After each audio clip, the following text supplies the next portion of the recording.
और अब बड़ी खबर छिंदवाड़ा से है, जहां सिरप से बच्चों की मौत के मामले में कोल्ड ड्रिप कफ सिरप को लेकर नया खुलासा हुआ है। बिना लैब टेस्टिंग के बाजार में बिकी cold drip. Chemical analyst Maheshwari से पूछताछ में यह खुलासा हुआ।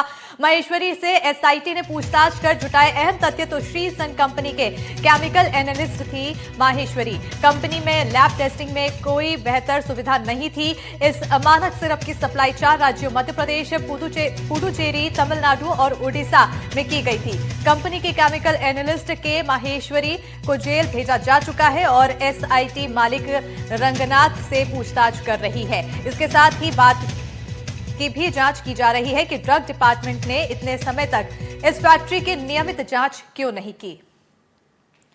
तो एक के बाद एक बड़े खुलासे इस पूरे मामले में होते हुए दिखाई दे रहे हैं। फिलहाल एक बड़ा खुलासा यहां पर यह हुआ है कि बिना लैब टेस्टिंग के ही बाजार में कोल्ड ड्रिप सिरप बिकी थी और केमिकल एनालिस्ट के माहेश्वरी से पूछताछ के दौरान यह बड़ा खुलासा हुआ। आपको बताते चले कि माहेश्वरी से एसआईटी ने पूछताछ कर कई अहम तथ्य भी जुटाए हैं, जो काफी ज्यादा अहम इस पूरे मामले की जांच में होते हुए दिखाई दे रहे हैं। उधर श्रीसन कंपनी के जो मालिक हैं वो भी गिरफ्त में है और उनसे भी पूछताछ जारी है। तो वहीं कंपनी की केमिकल एनालिस्ट के माहेश्वरी बताई जा रही है, जिन्होंने खुलासा पूछताछ के दौरान किया है। बताते चले कि कंपनी में लैब टेस्टिंग की कोई बेहतर सुविधा नहीं होने की भी जानकारी अब तक सामने आई है।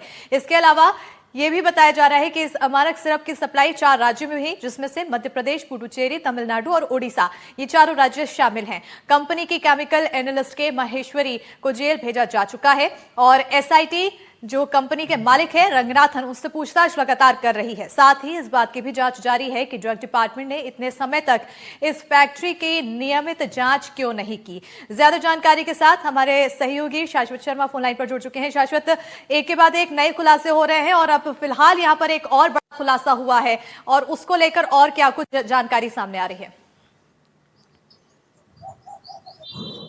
देखिए, बिल्कुल लगातार देखिए कफ सिरप की जो त्रासदी हुई 24 बच्चों की मौत मध्य प्रदेश में, उसमें लगातार देखिए खुलासा हो रहा है। कल भी नागपुर से जो खुलासा हुआ था और आप देखिए आज देखिए जो पूछताछ में जो खुलासा हुआ के माहेश्वरी जो कि केमिकल एनालिस्ट के पद पे थी वहां चेन्नई में श्रीसन फार्मा में, देखिए उन्होंने जो पुलिस पूछताछ में जो बताया है, देखिए चौंकाने वाला खुलासा है कि देखिए इसमें कहीं ना कहीं देखा जाए तो कंपनी भी सवालों के घेरे में और देखिए तमिलनाडु जो सरकार है उसका जो औषधि नियंत्रण विभाग है वो भी, क्योंकि खुलासे में के माहेश्वरी ने छिंदवाड़ा की एसआईटी को बताया है कि जो तमिलनाडु की जो ड्रग अथॉरिटी है उसने भी लगातार दवाइयों की जो निर्माण है उसको लगातार उन्होंने चेक नहीं किया वहां पे, और जो दवाइयां हैं वो लगातार जो है दवाइयां बनती रही। और खासतौर पे जो चौंकाने वाला खुलासा ये किया है कि जो कोल्ड ड्रिप जो सिरप है उसकी चेकिंग ही कभी लैब में नहीं हुई और लगातार जो ये सिरप है लगातार बाजार में आता रहा, जिससे बच्चों की मौत हो गई। तो कहीं ना कहीं देखा जाए तो कंपनी के भी देखा बद इंतजामी का भी यहाँ पे खुलासा किया है कि 3000 वर्ग फुट में काफी बद इंतजामी से जो है ये फैक्ट्री यहाँ पे चल रही थी।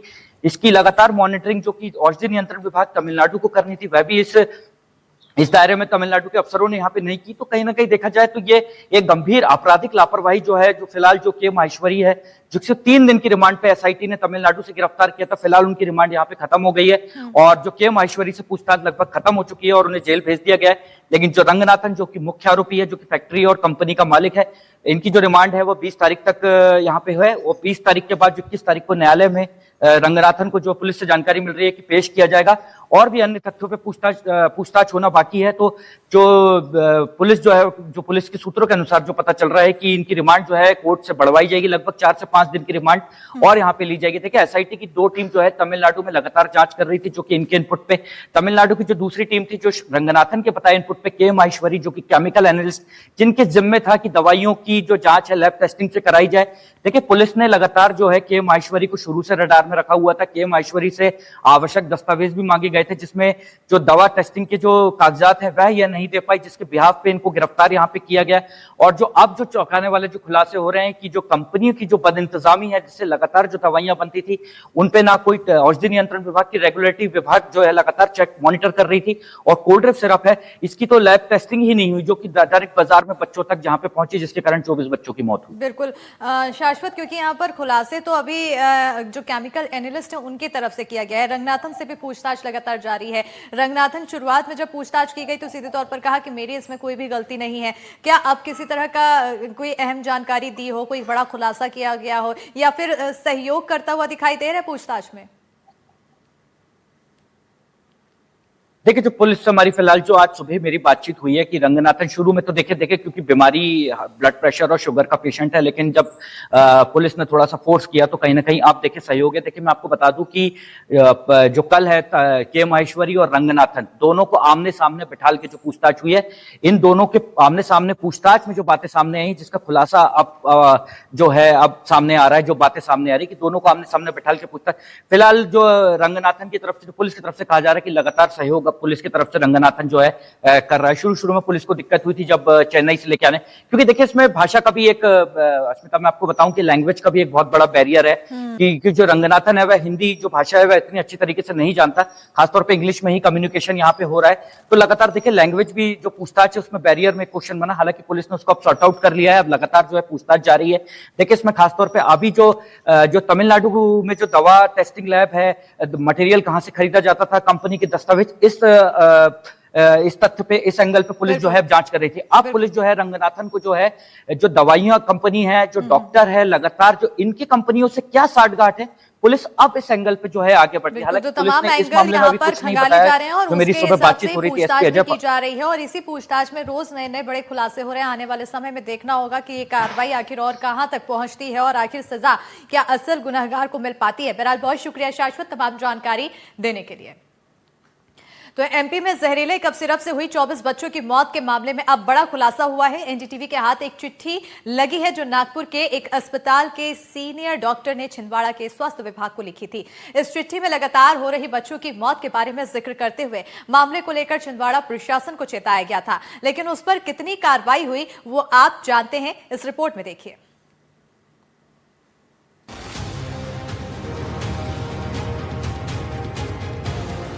क्या छिंदवाड़ा में जहरीली कफ सिरप पीने की वजह से हुई बच्चों की मौतों को कुछ कम किया जा सकता था?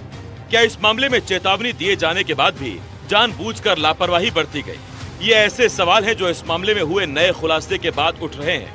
कफ सिरप पीने से हुई बच्चों की मौत मामले में बहुत बड़ा खुलासा हुआ है। जिस वक्त परासिया के बच्चे छिंदवाड़ा से नागपुर रेफर हो रहे थे, उनकी गंभीर हालत को देखकर नागपुर के डॉक्टर, छिंदवाड़ा प्रशासन और स्थानीय स्वास्थ्य अधिकारियों के साथ साथ डॉक्टर प्रवीण सोनी को चेता रहे थे कि लगातार एक ही इलाके से छोटे बच्चे गंभीर हालत में आ रहे हैं। वो चिट्ठियां लिख रहे थे कि इस मामले में गंभीरता दिखाई जाए, लेकिन ना तो इन चेतावनियों को स्थानीय स्वास्थ्य अधिकारियों ने गंभीरता से लिया और न ही बच्चों को कफ सिरप लिखने वाले परासिया के डॉक्टर प्रवीण सोनी ने।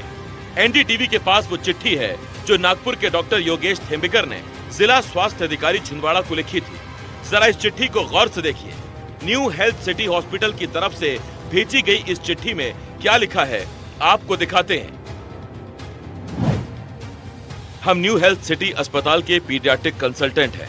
पिछले 1 महीने में छिंदवाड़ा के कॉमन जोन से क्रिटिकल कंडीशन में आए बच्चों को देखा गया। इन बच्चों को एक्यूट रीनल फेलियर और एन्यूरिया था। सबसे बड़ी शिकायत ये थी कि किडनी पूरी तरह से बंद हो गई थी। सीरम क्रिएटिनिन 5 से 9 mg DL तक था। 1 महीने में हमारे यहाँ ऐसे 3 मरीज आए। नागपुर के दूसरे अस्पतालों में भी ऐसे ही मरीज आए। हमने हीमोडायलिसिस, वेंटिलेटरी सपोर्ट दिया, लेकिन दुख की बात है मरीज दम तोड़ गए। हम मैनेज किए गए मरीजों की डिटेल्स दे रहे हैं। एमपी के अस्पताल भी ऐसी घटनाओं पर ध्यान दें और इस पर जरूरी कार्रवाई करें। इस तरह की महामारी फैलने के खतरनाक नतीजे हो सकते हैं। दरअसल लगातार मौतों के दौरान नागपुर के डॉक्टर प्रवीण खापेकर ने डॉक्टर प्रवीण सोनी को फोन पर और डॉक्टर योगेश थेम्बिकर ने छिंदवाड़ा के जिला स्वास्थ्य अधिकारी को पत्र लिखकर चेता दिया था। इसके बाद भी न डॉक्टर सोनी ने कोल्ड सिरप प्रेस्क्राइब करना बंद किया और न डीएचओ ने कोई जांच कराई। नागपुर के आस्था चिल्ड्रन अस्पताल के डॉक्टर खापेकर ने कहा था कि कफ सिरप का टेस्ट कराओ। सामान्य सर्दी, खांसी और बुखार में दिए गए ट्रीटमेंट से किडनी खराब नहीं हो सकती। ऐसा संभवतः बच्चों को दिए जा रहे कफ सिरप के कंटेंट के कारण हो रहा है। ये सलाह 11 सितंबर को परासिया के शिशु रोग विशेषज्ञ डॉक्टर प्रवीण सोनी को दी गई थी, लेकिन डॉक्टर सोनी 24 सितंबर तक बच्चों को कोल्ड सिरप लिखते रहे। एक तरफ हमने आपको चिट्ठी दिखाई तो वहीं छिंदवाड़ा के प्रभारी CMHO और DHO डॉक्टर धीरज धवंडे का कहना है कि उन्हें ऐसी कोई रिपोर्ट नहीं मिली। अब DHO है, आप DHO के लिए लिखी गई थी, वो चिट्ठी आपको मिली या नहीं मिली, या उस पर आपने संज्ञान लिया या नहीं लिया, क्या स्थिति है? वो मतलब आप जो कह रहे हैं कि वो चिट्ठी मेरे संज्ञान में तो नहीं आई। कितने बच्चे सर टोटल छिंदवाड़ा जिले के और इस सिरप से अफेक्टेड हुए हैं? देखिए 14 बच्चों को मुख्यमंत्री स्वेच्छा अनुदान राशि का जो इनका है उनका दिया जा चुका है। जो हमारे ड्रग इंस्पेक्टर हैं वो लगातार जिले में कार्रवाई कर रहे हैं और उनके द्वारा जो भी अनियमितताएं पाई जा रही है जरूरत पड़ने पर उनको जो नियमानुसार है अगर उनको लाइसेंस निरस्त करना है या सील करना है उस कार्रवाई या जब्ती जो भी कार्रवाई है उसको लगातार अपने उसको अंजाम दें। अब सवाल ये है, क्या नागपुर के डॉक्टर झूठ बोल रहे हैं? क्या ये चिट्ठी फर्जी है या फिर बार बार चेताने के बावजूद न तो स्वास्थ्य अधिकारी जागे और न ही बच्चों को कोल्ड ड्रिंक लिखने वाला डॉक्टर प्रवीण सोनी। एनडीटीवी के लिए छिंदवाड़ा से शाश्वत शर्मा की रिपोर्ट। और अब खबरों में आगे बढ़ेंगे इस वक्त